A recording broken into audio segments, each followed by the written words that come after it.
Giving out magic items is one of the best parts of DMing. Your players get stronger, and you can introduce some really cool weapons and artifacts into your setting that can alter the course of a campaign. Sure, you could use the Dungeon Master's Guide to pick out some gifts for your party, but sometimes you'd rather mess with them a bit. Items that have drawbacks, weird uses, or funny effects can be just as interesting, and in the right hands, maybe just as deadly. In this video, I'll give you 10 magic items that are a bit out of the ordinary, and hopefully your party will still love. To help me design some of these weird and wild objects, I brought in Gomez from Gaming Treasure Chest, a channel not unlike mine, specializing in all things tabletop, but I'll let him introduce himself. Well met, adventurers! Yes, it is I, Nathaniel Gomezian, shopkeeper and proprietor of Gaming Treasure Chest, and as the Bard's College said, I too have a channel which is all about tabletops and Dungeons and Dragons and whatnot, advice and puzzles and such, so if you want to check that out, please feel free to, but I'd love to thank the Bard's College for having me on today to share some fun and unique items that were a lot of fun coming up with for you and your party and players, so let's get into them. Let's start with one that is guaranteed to get your players' attention. They'll be elated when they find a little leather pouch that's full of shining platinum coins, or gifted it by a passing stranger with a kind heart. I mean, who doesn't like money? Unfortunately, the moment they try to spend it, the coins will turn to ash in their hands. That's because they've stumbled across Fool's Platinum, which looks just like the real thing, but can't actually buy anything. You can give them away freely, but if you try to use them to purchase any sort of good or service, they crumble to dust. If your party's smart, there's still plenty of situations where these could come in handy, bribing a guard, showing off pretend wealth for status, or any number of clever ways. But even if the platinum is worthless, the look on the paladin's face when they try to pay for their new plate armor with it will be priceless.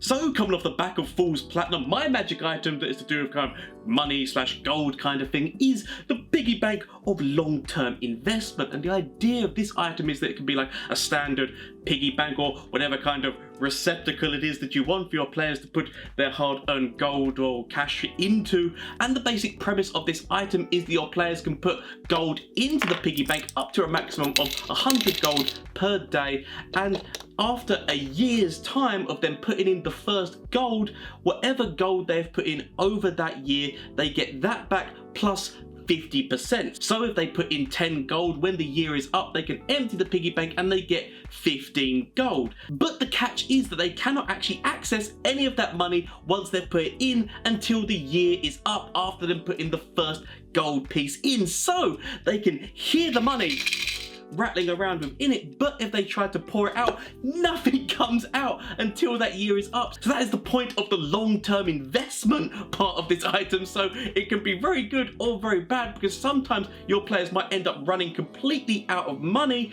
but they could theoretically have money in the bank, but they can't actually access it, so they are poor while also technically being rich. Also, there could be potential things where potentially this piggy bank might get stolen at some point and your players have got to try and get it back depending on how much gold and how invested they are in it. It can be very interesting to see what they do. So just a fun, stupid item that's all to do with banking and long-term investment. So on to the next one. Fire is as deadly in D&D as it is in real life. There's a reason Fireball is such a famous spell.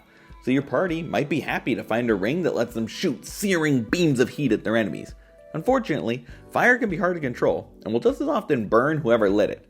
The Ring of Fire allows its wearer to cast Scorching Ray twice per day as an action.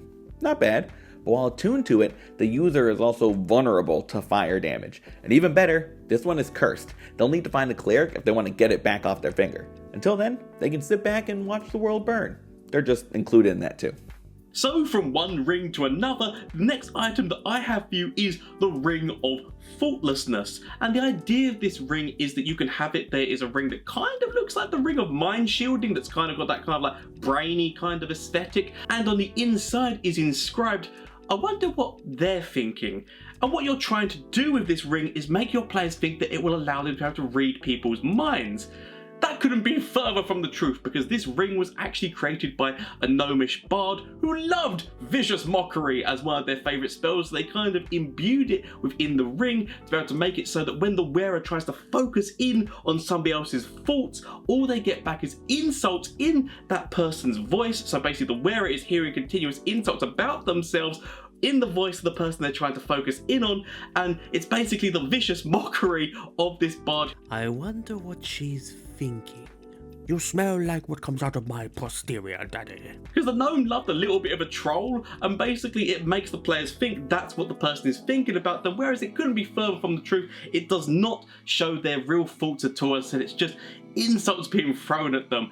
And what's really fun about this item is to see how long it takes your players to actually work out that that's not actually what whoever it is that they're trying to focus in on is thinking about them, and instead is actually the ring's fault that is making them do this. And then what they do with that once they find that out, do they try to give it to an NPC to be like, oh look, you're about to go into an important meeting, here, wear this ring which allow you to read people's minds, just to see how that will react, especially if they're going into like a room for like peace treaties or talks or whatnot, and they wear this ring. Don't worry, this will let you know what they're thinking and whatnot. You can strategically your way around it, and then suddenly they get an insult, so that suddenly means that they declare war against whoever the hell. It could be a really interesting thing to see what your NPCs do when they find that out. So it could be a really fun item. So on to the next one, Bard's College. Mirror, mirror on the wall, where's the nearest potion shop? Your players will be excited to learn that the new silver hand mirror they found can answer their questions and show them things from far away, if they can remember the answer. They found the Mirror of Forgetfulness. Once per long rest, one person can ask the mirror a question about a person, location, or object. Maybe where the dragon's lair is, or what an enemy looks like. The mirror will then show them images and pictures that answer that question as best it can. But as soon as they get their result, that player will have to succeed on a DC 15 wisdom save, or forget everything they saw. Then they roll a d10, and on a 1, the mirror breaks and can't be used anymore. Could they get incredibly unlucky and use it once, forget what they saw, and have it break? Yeah. Would that be pretty funny though? Also yes. But at least this one could potentially be used over and over again. You only get one shot with this next one. That pun will make sense in like 5 seconds.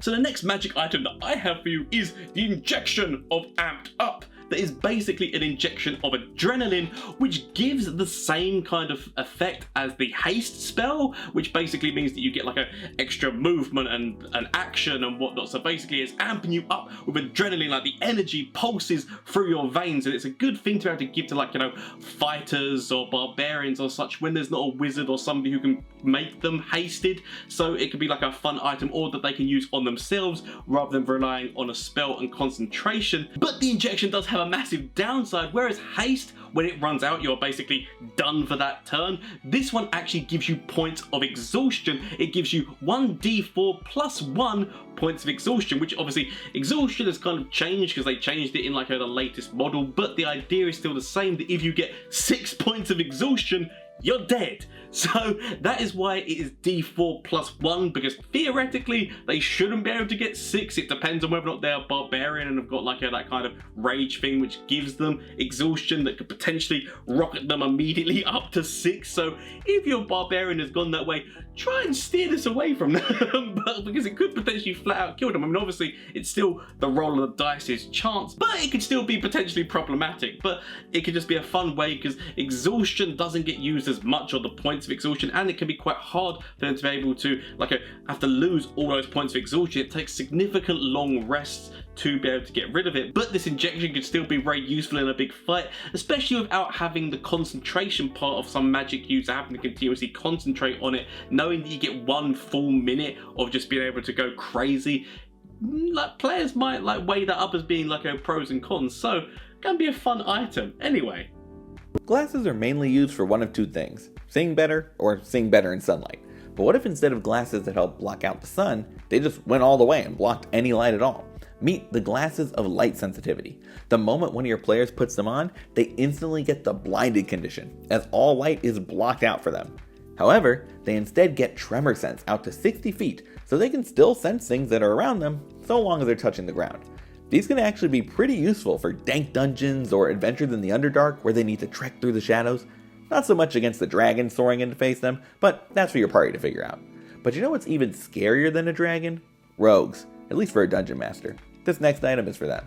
So the next item that I have for you is a really fun, stupid one to use against your players, but also it can be really fun to see once they acquire it, if they decide to do anything with it, and that is the Intimidating Lock. And this one was basically inspired by, I don't know if you've seen when people put fake burglar alarms on their house or fake cameras on their house to basically deter burglars because they think that the alarm or camera is a real kind of thing. that's what the intimidating lock is.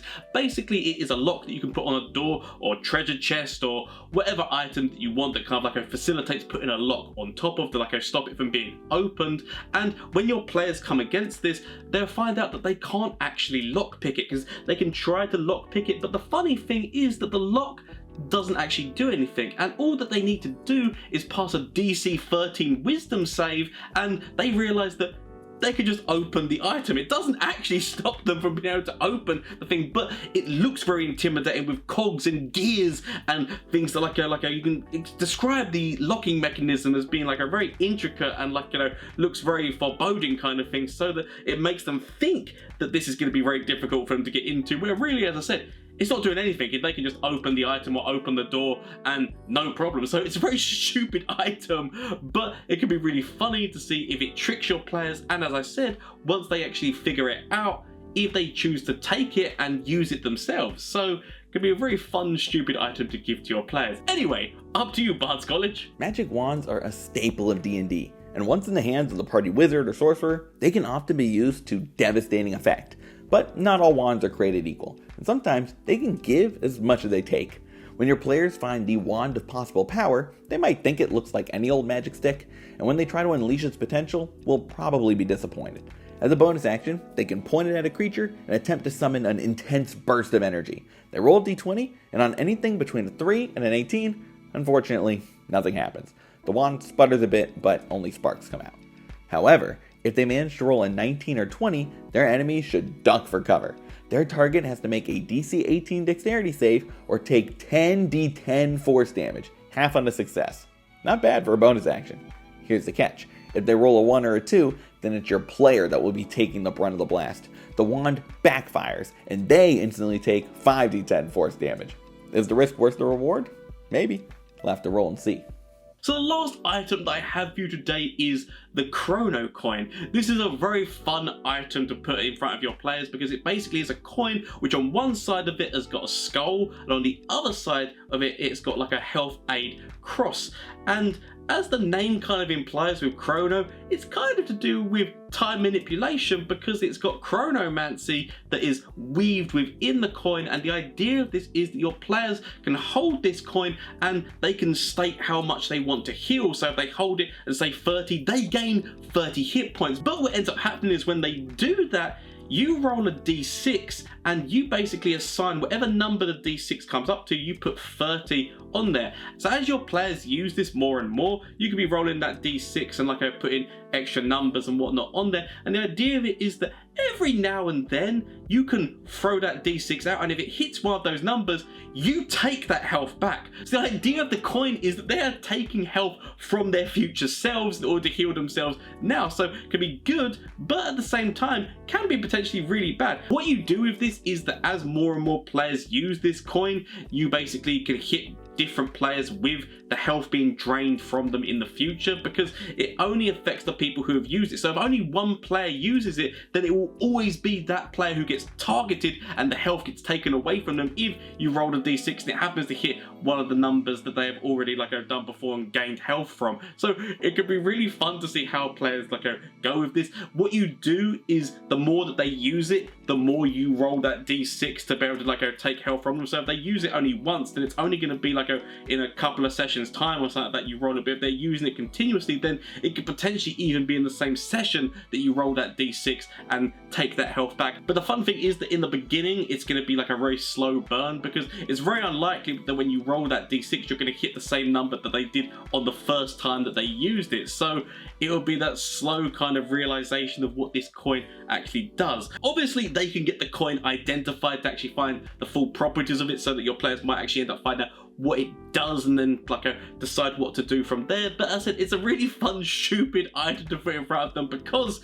they might using it very greedily at the start, getting health back here, there and everywhere. But as that health starts getting taken away from them, especially in some a very unopportune moments, be it in another combat or be it in their day-to-day life as they're socializing or something, and then suddenly you roll that and suddenly they take a significant point of damage and basically fall over at the bar or whatnot, because just unexpected out of nowhere.